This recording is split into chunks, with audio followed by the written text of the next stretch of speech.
주님의 이름으로 사랑하고 축복합니다. 참 우리 한번 생각해 보십시오. 2025년 4월의 날씨를 한번 생각해 보십시오. 비도 내리고 눈도 내리고 바람도 불고 춥기도 하고 덥기도 했던 날씨였습니다. 이제 4월을 보내고 5월의 가정의 달을 맞이합니다. 여러분의 각 가정에 주님의 주신 평안과 주님의 주신 은혜가 날마다 함께하기를 주님의 이름으로 축복합니다. 우리가 살아가는 세상 사람들뿐만 아니라요, 우리 믿음의 사람들의 부모들도요, 자녀들을 우상으로 키웁니다. 잘 보십시오. 그 자녀들을 온실의 핫초처럼 키우고 있습니다. 하나님을 잘 섬기며 그대로 믿으며 살도록 유도하면서 무엇이 옳고 무엇이 그른지를 바르게 가르치기보다는요, 어떻게 하고 있습니까? 세상의 생존 경쟁 속에서 살아날 수 있는 방법을 가르치는 것이 이 시대의 모습이지요. 오늘 잠언 22장 6절의 말씀을 보십시오. 잠언 22장 6절에 이렇게 말합니다. 마땅히 행할 길을 아이에게 가르치라. 그리하면 늙어도 그것을 떠나지 아니하리라. 오늘은 우리 한국교회가 올해 첫 번째 주일 어린이 주일로 지킵니다. 세계 여러 나라에서요, 특별히 어린이날을 공휴일로 정하는 나라는 많지 않습니다. 아시아의 2개의 나라만 어린이날을 공휴일로 지킵니다. 어딘지 아십니까? 아니죠. 하나는 우리나라인 건 잘 아시죠? 하나의 나라는 바로 우리 옆에 있는 나라 일본이 어린이날을 공휴일로 지킨다는 겁니다. 어린 자녀들을 얼마나 중요하게 생각하는지를 말하고 있지요. 여러분, 어린이 주일의 유래는 잘 알고 계시지요?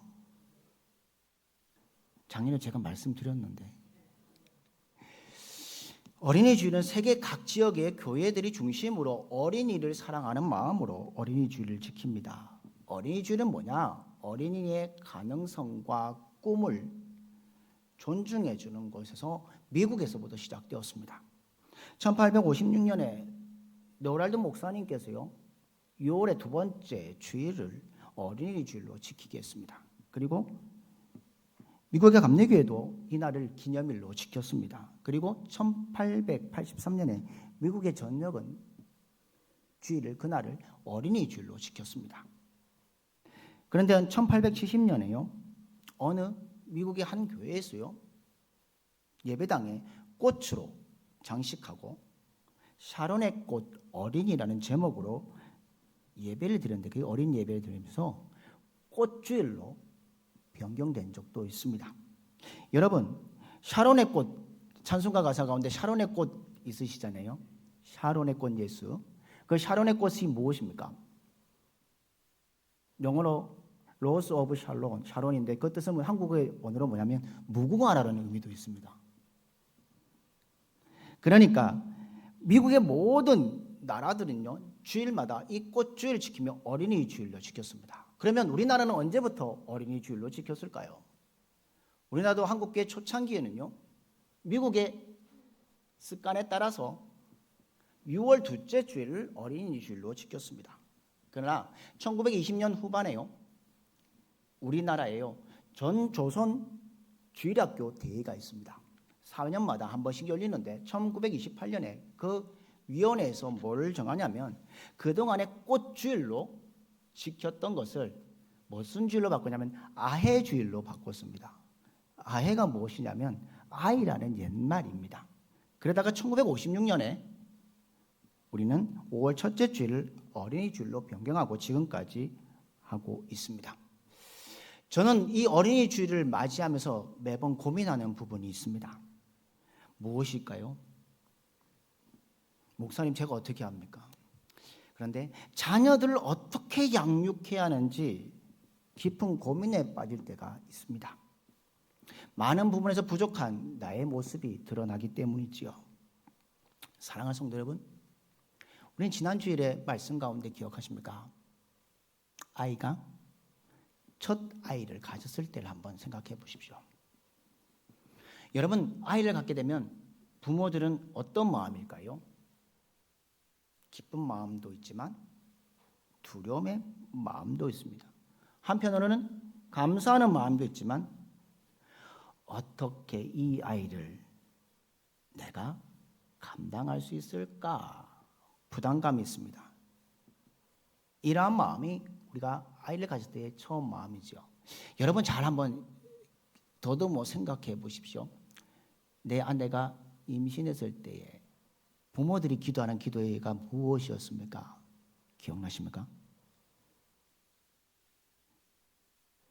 이 아이가 머리부터 발끝까지 아무런 거 없이 잘 태어나면 좋겠다 기도를 합니다. 그런데 그 아이가 태어나서 자라나면서 이리저리 부딪히고 있으면 어떤 기도를 하셨습니까? 이 아이가 다치지 않고 제발 건강하게만 자라달라고 기도합니다. 또 아이가 자라면서 미운 나이가 되면, 옛날에 미운 7살, 요즘 미운 4살인가 5살로 내려갔다고 하더라고요. 그러면 그 아이를 위해서 어떻게 기도하셨습니까? 말썽 부리지 말고 사고 치지 않았으면 하는 기도를 하셨을 겁니다. 그러다가 초등학교 들어가고 중학교 들어가고 나면 이제는 내 아이가 공부를 잘했으면 좋겠다. 내가 사교육을 시켰어라도 내 아이는 공부 잘하는 아이를 만들겠다 결심하고 기도합니다. 그러다가 고등학교 들어가면 또 어떤 기도로 바뀌십니까? 자녀들이 좋은 대학, 좋은 학과, 좋은 직장을 위한 준비를 아주 철저히 하며 해달라고 기도하셨던 것이 우리들의 모습은 아니셨습니까? 아마도 온 세계 부모들의 마음처럼 특별히 한국의 부모들은 자녀 교육에 대한 사랑과 열기는 다른 나라보다 더 뜨겁습니다. 이 부모의 교육열 때문에 한국 교회가 성장했고 대한민국의 경제적으로 성장한 원동력이 되기도 했습니다. 사회적으로 많은 비판도 있지만 대한민국의 부모들은 이것을 자랑이라고 생각합니다. 우리 부모들의 교육열과 열심은 세계 어떤 나라보다 앞섰던 나라가 우리 대한민국입니다. 그 유명한 유행어가 하나 있지요. 치맛바람. 치맛바람이 무엇입니까?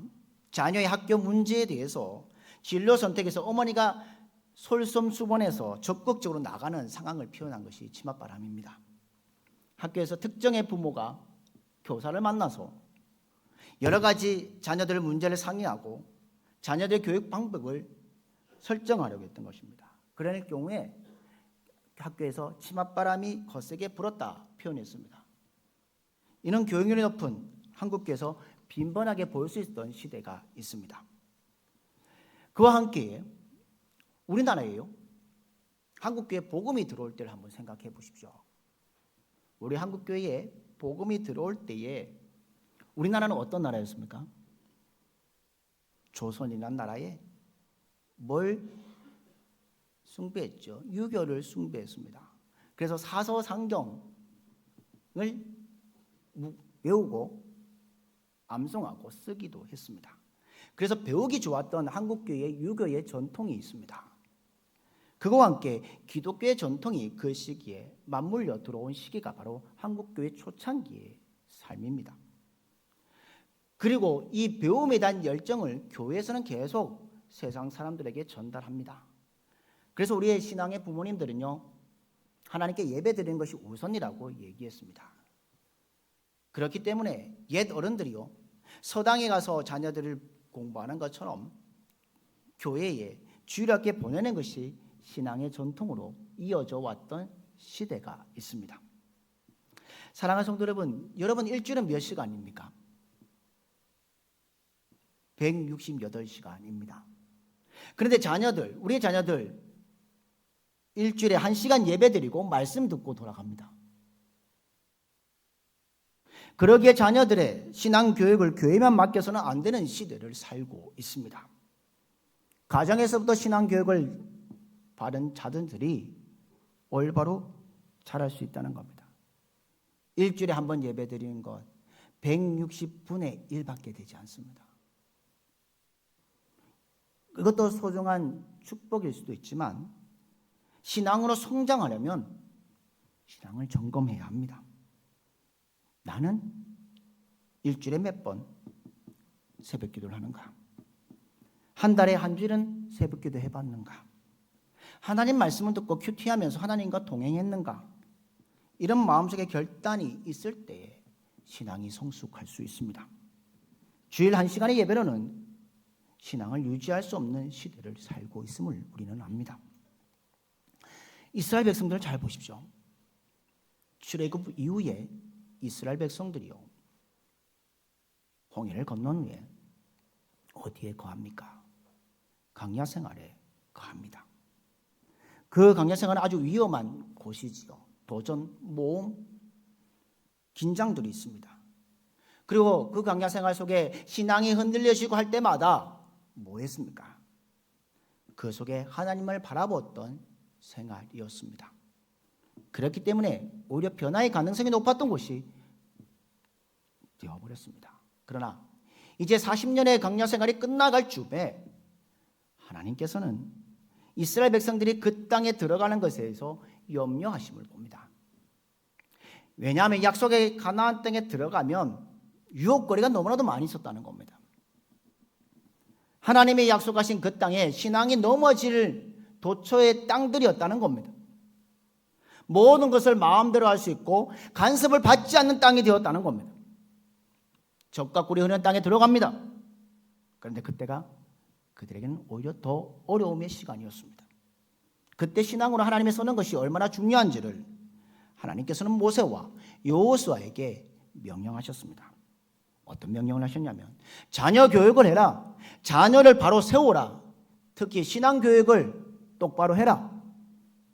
너희는 이 광야에서 하나님을 체험하고 하나님을 경험했었지만 자녀들이 살아갈 가나안 땅은 너희들이 뭘 할 것이냐? 하나님께 기도하고 하나님의 은총을 느낄 수 있는 사건들이 적게 나타날 것이다. 그러므로 너희들이 교육을 통해서 조상들은 어떻게 하나님을 사랑하고 어떻게 하나님께서 이끄셨는지를 자녀들에게 가르치라. 그리고 그들이 배울 수 있도록 준비하라고 말씀하셨습니다. 사랑하는 믿음의 성도 여러분, 여러분에게 물어보는 사람이 있을 겁니다. 당신의 신앙이 무엇입니까? 라고 물을 때에 뭐라고 대답하시겠습니까? 문화나 풍속이나 제도 따위를 이어받은 개성함 또는 그것을 물려주고 있게 하는 함의 뜻을 가진 전승이 바로 우리의 신앙의 삶이 되어야 합니다. 전승되지 않고 물려주지 않는 신앙은 끊어지는 것을 우리는 성경 속에 다 봅니다. 여러분, 한 세대가 끊기면 신앙은 사라집니다. 한창 부흥하고 발전했던 우리 한국교회를 한번 보십시오. 오늘날 많은 위기를 맞고 있습니다. 구라파 교회처럼 성도의 수는 줄어가고 있고요. 머지않아 한국교회가 텅텅 비어 일어나는 현상들도 우리에게 보여질 겁니다. 왜 이런 위기가 왔을까요? 가장 큰 위기 중에 하나는 무엇이냐? 신앙의 연속 고리가 끊어졌다는 겁니다. 부모로부터의 자녀들에게 이어지는 신앙의 모든 것이 결단하고 끊어져서 살아갈 수밖에 없다는 겁니다.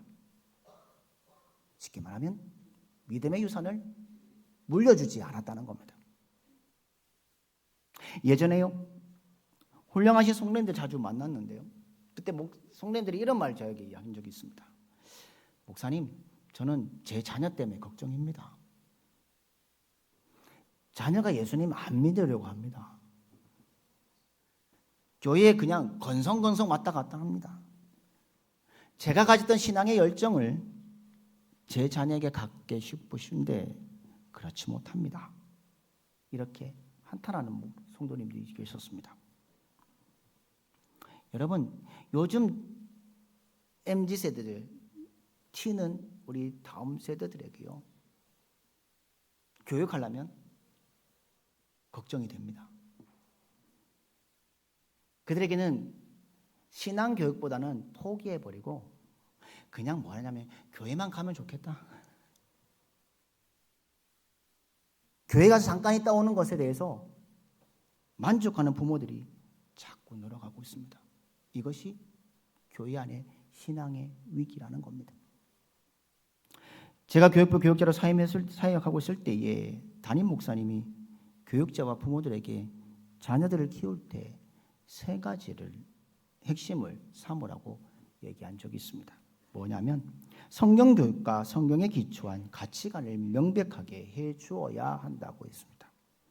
성경에 나오는 그것을 지식으로 하는 것이 아니라 그 가치관으로 성립해라고 말했습니다. 두 번째는요, 성경적인 리더십을 갖게 하고 주님 닮아가는 성품으로 자녀들의 성품을 개발시켜라고 했습니다.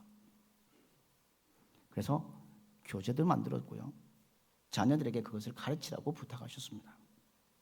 우리는 자녀들을 믿음의 리더십으로 키워야 합니다. 교회를 섬길 줄 아는 리더십으로 키워야 합니다. 그리고 세상을 섬기는 리더십으로 가진 인물로 키워나가야 한다고 하셨습니다. 그러기 위해서는 성품이 바뀌어야 한다고, 그래서 성품이 바뀌지 않으면 참된 리더십이 없다고 그 목사님은 얘기하셨습니다. 또 하나는 뭐냐면 삶의 현장을 알게 하라고 했습니다. 여러분, 때로는 산업 현장, 사회 현장도 알게 해야 된다는 겁니다. 특별히 무엇보다도 우리가 어떤 현장을 보아야 되느냐?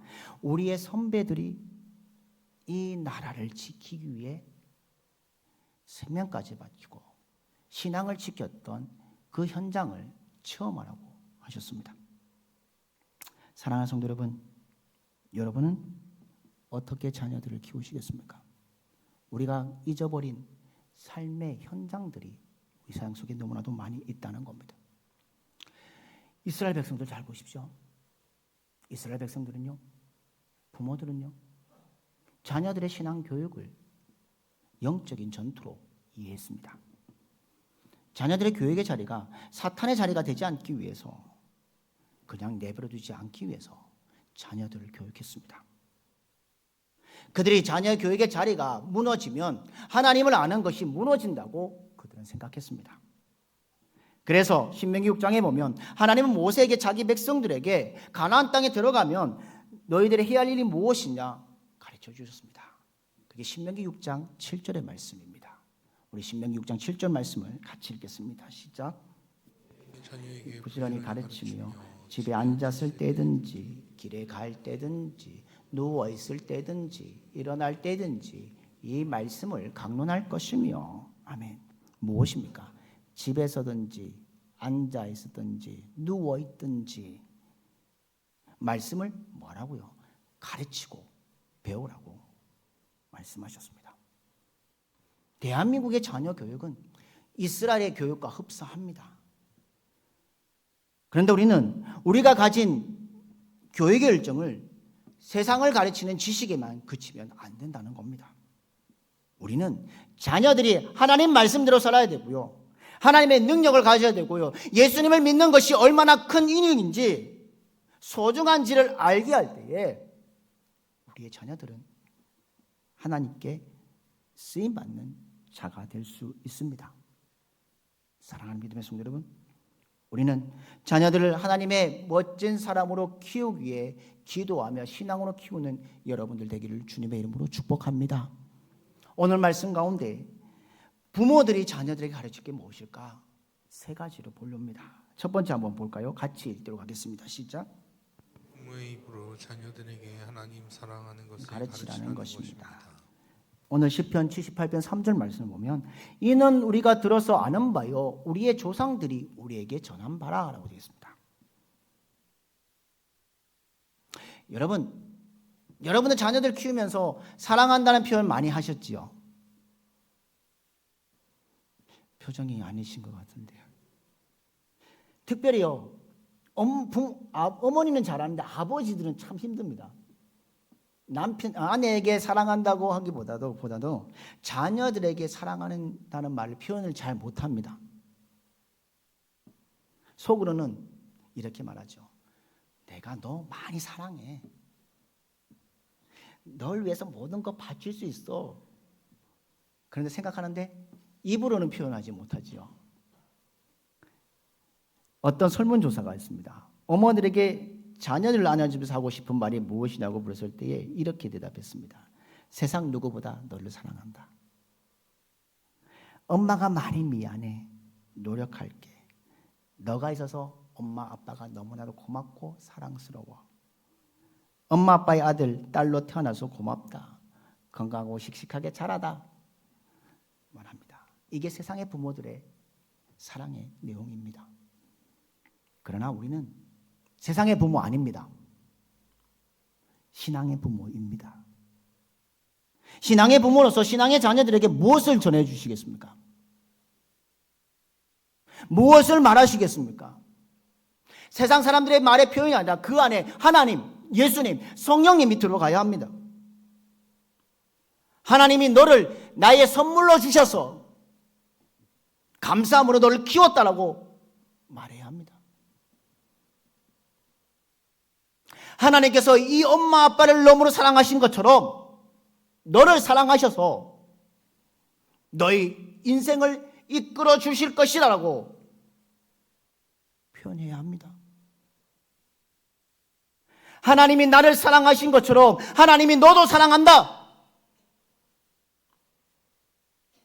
내가 어려울 때 기도했을 때에 하나님이 주신 것처럼 너도 인생을 살아가면서 하나님께 기도해라고 표현해야 된다는 겁니다.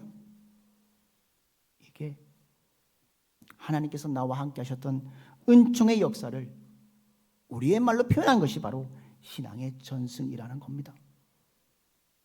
오늘 5를 맞이하며 어린이 주일을 보내고 있습니다. 오늘 집에 가셔서 우리 아버지들 한번 자녀들에게 한번 표현해 보시기 바랍니다. 참 너가 멋지구나.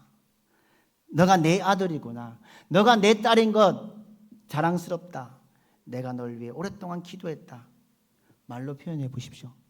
말의 표현이 안 되면 조그만 쪽지에다가 써서 자녀에게 주셨으면 좋겠습니다.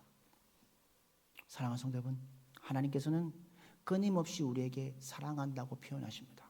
가까이 오십니다. 하나님께서 우리를 그렇게 사랑했던 것처럼 우리도 내 아들과 내 딸을 사랑한다는 말 못하시겠습니까? 오늘 집에 가셔서 자녀들에게 사랑한다 표현해 보십시오. 그러면 자녀들 가운데 왜 닭살스럽게 라고 할 수도 있겠지만 내가 하나님께 받은 사랑의 표현을 자녀들에게 오늘도 표현하며 살아가는 믿음의 성도들이 되시기를 주님의 이름으로 축복합니다. 두 번째는요, 우리는 자녀들과 함께 신앙과 사랑의 추억을 만들 필요가 있습니다. 오늘 시편 78편 4절에 이렇게 말합니다. 우리가 이를 그들의 자손에게 숨기지 아니하고 여호와의 영예와 그의 능력과 그가 행하신 기이한 사적을 후대에 전하리로다. 여러분, 어린 자녀들에게 성경책을 읽어주고 어린 자녀가 잘 때 기도해 주셨을 걸 기억합니다. 그 자녀들이 엄마 아빠가 기도하는 모습을 보고 뭘 기억했을까요? 나도 기도해야겠다. 엄마가 성경책을 읽는 모습을 보고 나도 성경책을 읽어야 되겠다. 아빠가 하나님께 예배드리는 모습을 보면서 나도 함께 예배드린 자가 되어야겠다고 깨닫게 되지 않았을까요? 요즘 자녀들하고 있는 시간이 많지는 않습니다. 그러나 신앙과 사랑의 추억을 만들기 위해서 우리는 교회 봉사하는 데 함께 참여하고 선교하는 데 함께 동참하고 때로는 고생하면서 자녀들이 깨닫고 기억하는 것을 보아야 합니다. 아버지가 나 때문에 많이 고생했지. 내 아버지가 함께 했던 시간이 있었지. 그때 아버지께서 나에게 가르쳐 주신 것이 무엇일까? 그런 것이 자녀들의 삶 속에 경험들이 될 때에 그들의 삶은 신앙의 성숙을 살아갈 수 있습니다. 사랑하는 믿음의 성도 여러분, 자녀들에게 사랑과 신앙과 추억을 갖는 것이 축복임을 기억하고 오늘 본문 4절 말씀처럼 자손에게도 숨기지 아니하시고 하나님의 영과 능력과 그의 기이한 일들을 자녀들과 함께 전하고 나누어 주라고 말씀하셨습니다. 자녀들과 함께 신앙의 추억, 사랑의 추억을 만들어가는 것 우리 부모들의 책임입니다. 여러분 각자 신앙의 추억이 다 있으시죠? 각자 사랑의 추억이 다 있으시죠? 그렇다면 이제는 우리 자녀들에게 신앙의 추억과 사랑의 추억을 공유해야 합니다. 저는 이 말씀을 준비하다가 나에게는 신앙의 추억이 뭘까? 나에게 사랑의 추억은 뭘까? 곰곰이 생각해 보니까 나의 부모님이 신앙의 추억이었습니다. 특별히 어머니, 아버지 중에서 어머니가 나에게 신앙의 추억들을 많이 주셨음을 보았습니다.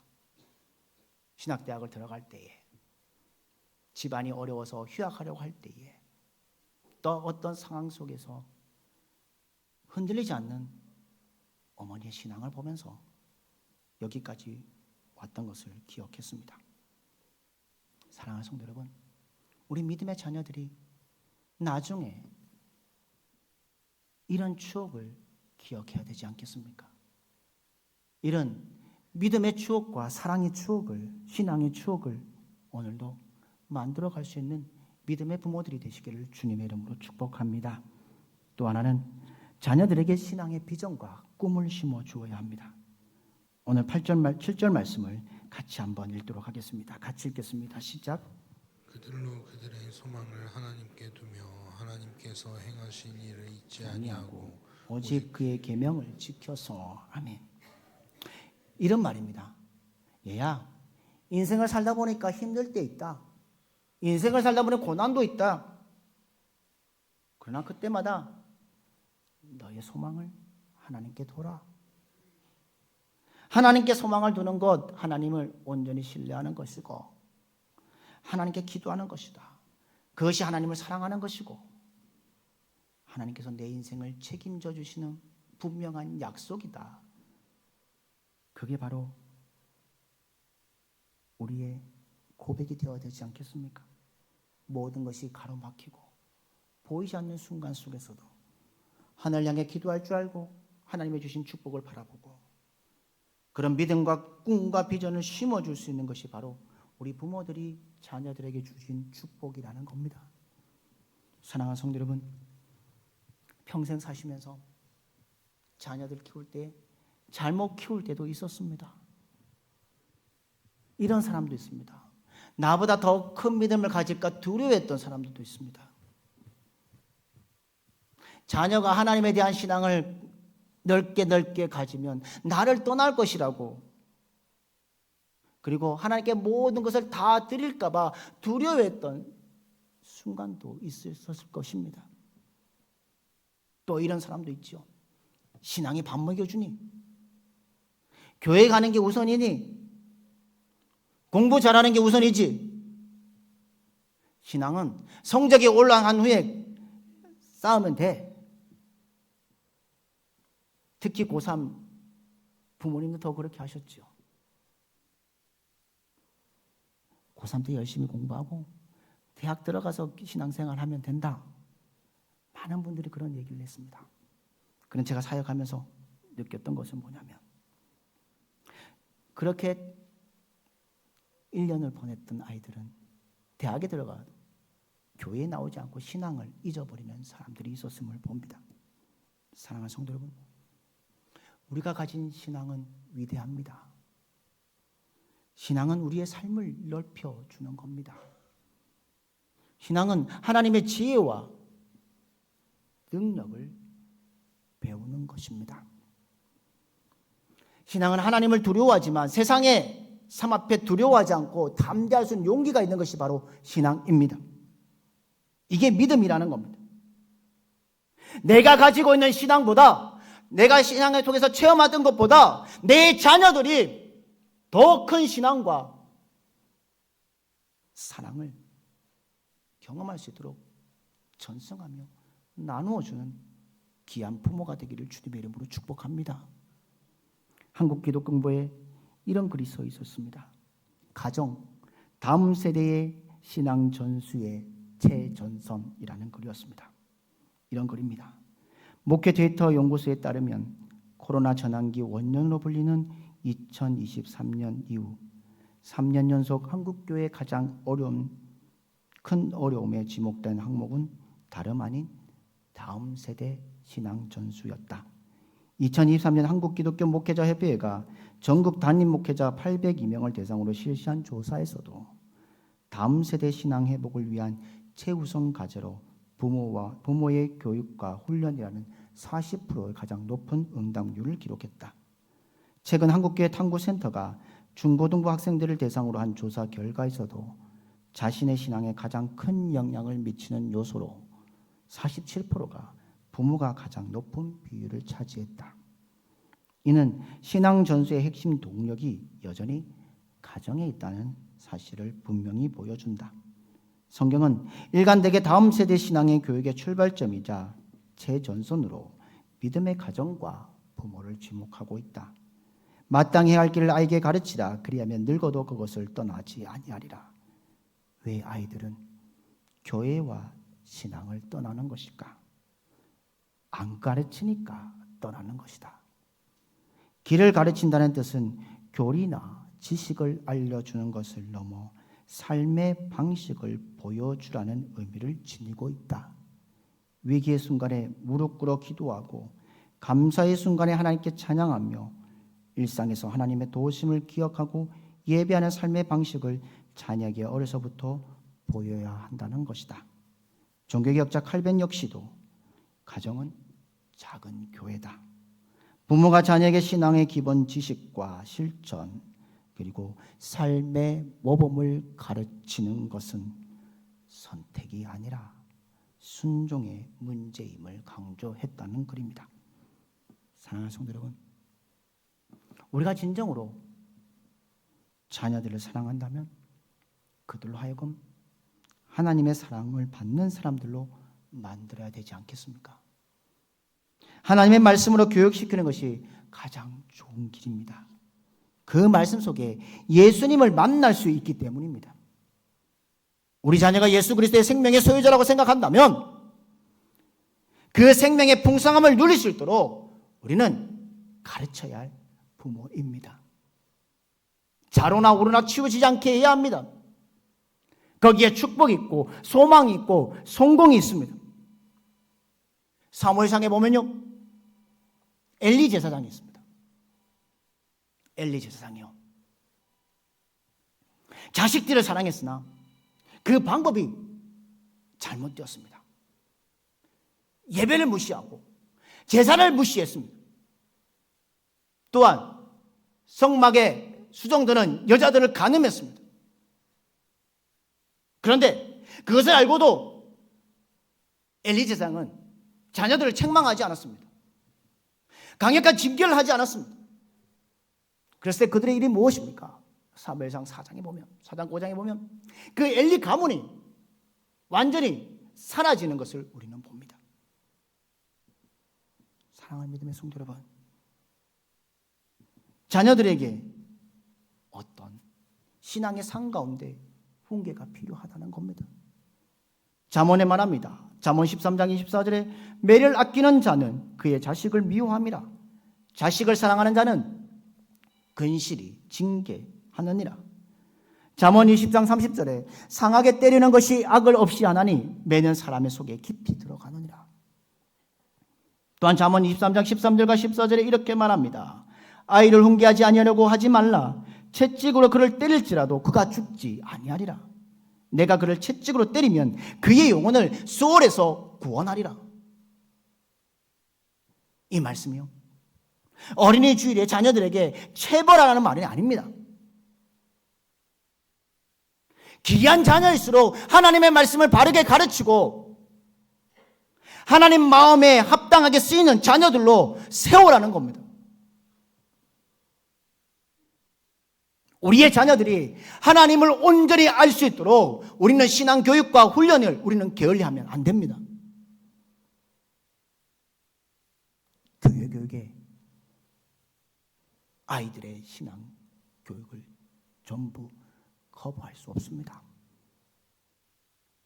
교회 교육만큼이나 우리가 가정에서의 부모들이 자녀에게 가르치는 것도 매우 중요함을 기억해야 합니다. 예전에는 스승의 뒤를 따를 때에 그림자를 밟지 않고 스승을 뒤를 따라갑니다. 그러면 우리 자녀들은 무엇을 보고 따라갈까요? 부모의 뒷모습을 보고 따라갑니다. 뒷모습을 보고 배웁니다. 아이들은 부모가 어떤 상황 속에 어려움이 있을 때 어떻게 결단하셨는지, 어떤 문제 앞에 무엇을 하셨는지를 보고 자라옵니다. 부모가 어떻게 하나님 앞에 경외하는 삶을 살았는지를 그들은 부모의 뒷모습을 보고 걸어옵니다. 하나님 앞에 무릎을 꿇고 간구하며 기도했던 부모님의 모습을 기억할 겁니다. 사랑하는 성도 여러분, 자녀들에게 무엇을 물려주시겠습니까? 우리 부모님도 저에게 그렇게 했습니다. 너에게 돈과 모든 물질은 주지 않는 없다. 너에게 하나님을 아는 신앙을 물려줄 것뿐이다. 그렇게 매번 이야기하셨습니다. 사랑하는 믿음의 성도 여러분, 자녀에게 다른 것을 주시겠습니까? 아니면 내가 만났던, 내가 믿었던 하나님의 신앙의 체험들을 자녀들에게 물려주시겠습니까? 그 믿음의 신앙을 걸어가는 여러분들 되길 주님의 이름으로 축복합니다. 내가 믿음 가운데 감을 통해 하나님을 사랑하고 하나님을 믿었던 그 신앙의 모습들을 자녀들에게 온전히 흘려감을 통해 여러분의 가정이, 여러분의 가문이 믿음의 산 가운데 거하는 삶을 살아가며 승리의 길을 걸어가는 여러분들의 삶이 되기를 주님의 이름으로 축복합니다.